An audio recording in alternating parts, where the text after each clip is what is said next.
दुनिया के 8 सबसे ज्यादा खेती करने वाले देश।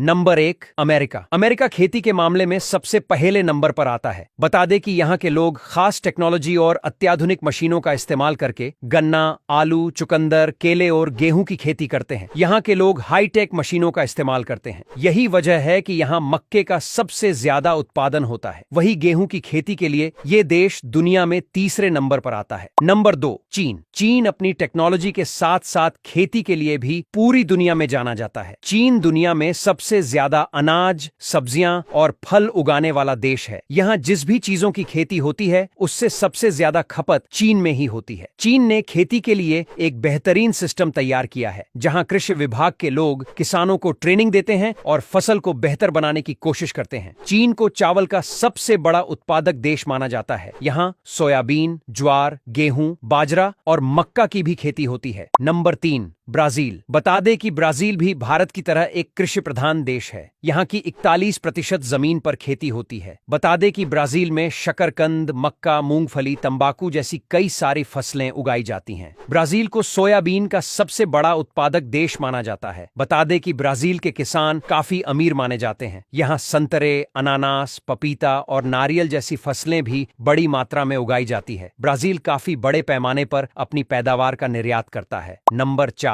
भारत। सबसे ज्यादा खेती के मामले में भारत चौथे नंबर पर आता है। यहाँ अलग अलग प्रकार की सब्जियां और फलों की खेती की जाती है। हालांकि खेती की उत्पादकता के मामले में भारत चीन, अमेरिका और ब्राजील से थोड़ा पीछे है। भारत में खेती सिर्फ एक व्यवसाय नहीं है, बल्कि करोड़ों लोगों की रोजी रोटी का जरिया है। यहाँ खेती में आधुनिक तकनीकों के साथ साथ पारंपरिक तरीके भी इस्तेमाल होते हैं। बता दे कि आज भी भारत में काफी बड़ा हिस्सा खेती पर आधार रखते हैं। नंबर 5 रूस। टेक्नोलॉजी और औद्योगिक क्षेत्र के अलावा रूस खेती करने के मामले में भी काफी आगे है। यहाँ के करीबन 16% लोग खेती करके अपना जीवन गुजरान चलाते हैं। रूस में चुकंदर, गेहूं, आलू और मक्का की खेती की जाती है और गेहूं यहाँ की मुख्य फसल मानी जाती है। वैसे यहाँ राइस भी बड़े पैमाने में उगाया जाता है। यहाँ के किसान गेहूं को बड़ी मात्रा में एक्सपोर्ट करते हैं। Number 6 Mexico. भारत की तरह ही मैक्सिको का कृषि इतिहास भी काफी पुराना है। यहाँ की अर्थव्यवस्था भी कृषि पर आधारित है। बता दें कि मैक्सिको में गेहूं, मक्का, गन्ना, मिर्च, केले, ब्लूबेरी और एवोकाडो जैसी फसलों की खेती होती है और मैक्सिको की 15% जमीन पर बड़ी मात्रा में खेती की जाती है। इसके अलावा मैक्सिको में पशुपालन, मुर्गी उच्छेर भी बड़ी मात्रा में किया जाता है। Number 7 Japan. हम सब जानते ही हैं कि जापान अपनी टेक्नोलॉजी का पूरी दुनिया में डंका बजा चुका है। ऐसे में वे खेती में कैसे पीछे रह सकता है? हालांकि यहाँ भी काफी बड़ी मात्रा में लोग खेती पर निर्भर है। जापान में मुख्य रूप से अनाज, सब्जियां और फल उगाए जाते हैं। यहाँ की कृषि का एक बड़ा हिस्सा चावल की खेती पर आधारित है, जो जापान की प्रमुख फसल मानी जाती है। Number 8 Australia. ऑस्ट्रेलिया दुनिया के प्रमुख कृषि उत्पादक देशों में से एक है। यहाँ की जलवायु और विशाल जमीन कृषि के लिए बेहद अनुकूल है। ऑस्ट्रेलिया गेहूं, जौ, गन्ना और अंगूर जैसी फसलों के उत्पादन के लिए जाना जाता है। इसके अलावा ऑस्ट्रेलिया में पशुपालन भी एक महत्वपूर्ण कृषि क्षेत्र है। यहाँ की फसलों का बड़ा हिस्सा निर्यात किया जाता है, जिससे ये देश कृषि निर्यात के मामले में भी अग्रणी है। ऑस्ट्रेलिया की खेती आधुनिक तकनीकों और उपकरणों पर आधारित है, जिससे उत्पादन की गुणवत्ता और मात्रा दोनों में वृद्धि हुई है।